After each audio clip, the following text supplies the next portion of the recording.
Vi skal nu se på, hvordan vi udregner energi i et mellemmåltid, og vi er i naturfag niveau E, grundforløb 2 på SOSU-skolen.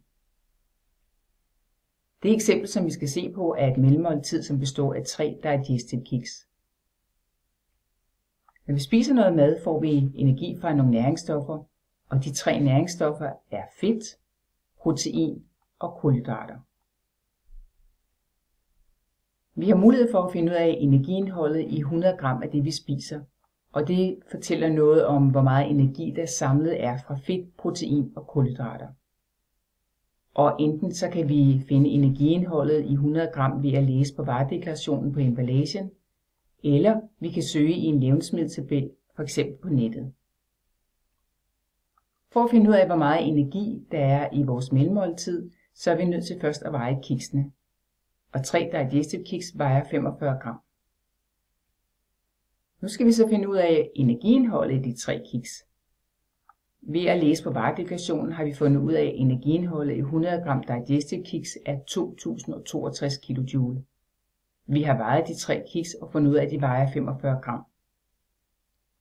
Energiindholdet i de 3 kiks, det finder vi ved at tage de 2062 kJ, som er den energi, der er i 100 gram kiks, dividere med 100 gram, så finder vi ud af, hvor meget energi der er i 1 gram, og dernæst ganger vi med 45 gram, fordi det er det, kiksene vejer.